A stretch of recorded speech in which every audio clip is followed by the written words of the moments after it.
how big of a rivalry this game is, since not a lot of them have played in it. Yeah, well, I mean, we've talked about it, and the rivalry games are always more electric, and in my opinion, when I played in them, I thought they were fun. I love going in and playing on the road, and opportunity to go out there and have a great test of basketball, test of will, and you have to be really sharp in everything you're doing, and it starts with Creighton in transition. They're one of the best teams I've seen as far as getting the ball down the floor quickly. They score a ton on the break with 3-point shots. If we're not committed to getting back in getting back in transition, we may as well not get off the bus. It's going to be a long night if that happens. But as far as the rivalry goes, I always love playing in them, and I love coaching them. What's your familiarity with Coach McDermott, and kind of just talk about your relationship a little bit? Yeah, Greg's a very good friend of mine, and Teresa's a good friend of my wife's, and I think the world of him. I think the world of him as a person. I think the world of him as a coach, and he's done an unbelievable job. It's kind of funny how things work out. We'll always be connected. I guess it started with Dana Altman when he took the Oregon job, and Greg, left for Creighton, and that opened up the job at Iowa State, which, had that not happened, I don't know if I would have gotten into this crazy business. But we'll always be connected in that way. I coached Doug. Doug was one of the favorite guys I ever coached. He just, had such a passion for the game, a guy that could score the ball in so many ways. The McDermott family, we're very close to them, and when we get out in between the lines, he's going to be competing to win. I'm going to be competing to win. But at the end of the day, he's a good friend. What are you trying to do to slow down their three guards who are shooting pretty unbelievable? Yeah, it's incredible the way the efficiency they play in transition is as good as we'll play all year. And we've got to get back. We have to get back. We have to have communication. We have to get matched. It's easier said than done. You're gonna have 18,300 in there screaming the entire game, and you have to find a way to get back and communicate and get matched up. If you don't, like I said, it's going to be a very long afternoon for us. And we need to do a good job taking care of the basketball. We had too many turnovers in our last game on the road, which led to Georgia Tech getting out in transition. If we turn it over, it's going to be a basket. And you have to go out and attention to detail is very important in games like this. But this will be really the first really hostile environment that we play in. But again, I always enjoyed that. I enjoyed playing in that type of environment, to go out there and try to get wins. Of that 18,300, could be as much as half red. Why do you think this game means so much to fans of both of these teams? Well, it's just, it's the bragging rights in the state. And, I played in 4 of them against Iowa. That was a big rivalry. And, but you also had Drake and Northern Iowa there. Here, it's really the only 2 Division I schools are Nebraska and Creighton. And I don't know if it's going to be half red. I think it's going to be majority blue. But, our fans will travel.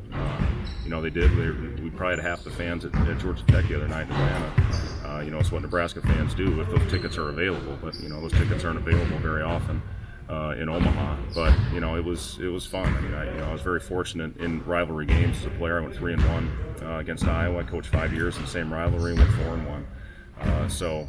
Not to say that, there's the same type of thing in game and rivalry, but, to play a part in it as a student athlete and as a coach, it's fun. And, I try to talk to our guys about going out and enjoying it and, going out there and playing and competing our butts off. We have nothing to lose tomorrow. We're going to go out there and hopefully correct some things that we worked on today, and we'll work on again tonight in our arena. And hopefully come out and execute as well as we can. Coach, bragging rights are always good to have, but in the grand scheme of the season, how important really is this game tomorrow? Well, for us, the important thing is to get better. I thought we played hard. I thought we played extremely hard. It wasn't an effort thing the other night against Georgia Tech. We just struggled to take care of the basketball. Had some mindless turnovers. We've been really good as far as taking care of the ball, especially at the pace that we're playing at. I think we're top 20 in the nation in pace, and doing a good job taking care of the basketball. We didn't do it the other night. We gave them 18 extra opportunities with turning the basketball over, and that's where it starts. If you don't take care of the basketball, they get out in transition, and then we won't have a chance if that happens. So again, it's going out there, hopefully getting off to a good start. It's a team that we anticipate coming out with unbelievable energy. We have to match that. Since there was basically nobody at Georgia Tech, do you worry a little bit about the way your team could respond to how many people will be there on Saturday and just kind of how intense it could be? Yeah, I mean, it's always a concern when you go in there for your first, again, really hostile environment that we're going to play in. We've had the 3 neutral site games, which I think we had the most fans in the Cayman Islands, and again, we had really good majority of the fans in the stadium the other night. Georgia Tech, obviously, it was a road game, a true road game, but this will be the first really true hostile environment that we play in. How are we going to respond?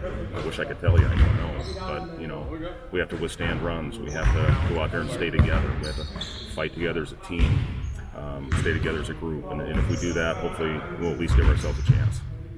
When you look back on the film, you guys shot 25% from the floor second half. Was it just you were off? Were they bad shots? And what did you assess? Well, from we that? were 2 for 16 in the restricted area, and that's when you get those opportunities at the rim, you should be able to convert hopefully at least half of them, and that's kind of where it started at. We got 18 free throw attempts in the second half. So when you're getting 16 shots at the rim and 18 free throw attempts, that's where you want to manufacture opportunities, manufacture shots, is within 2 feet of the basket, get to the free throw line, and hopefully create an open three. So I thought, especially ball movement, pace in the second half was exactly where it needed to be. We just need to convert better. When you make 2 out of 16, I'm not very good at math. I don't know what that percentage is. I know it's not very good. And then you only convert 8 of your 18 free throws. You make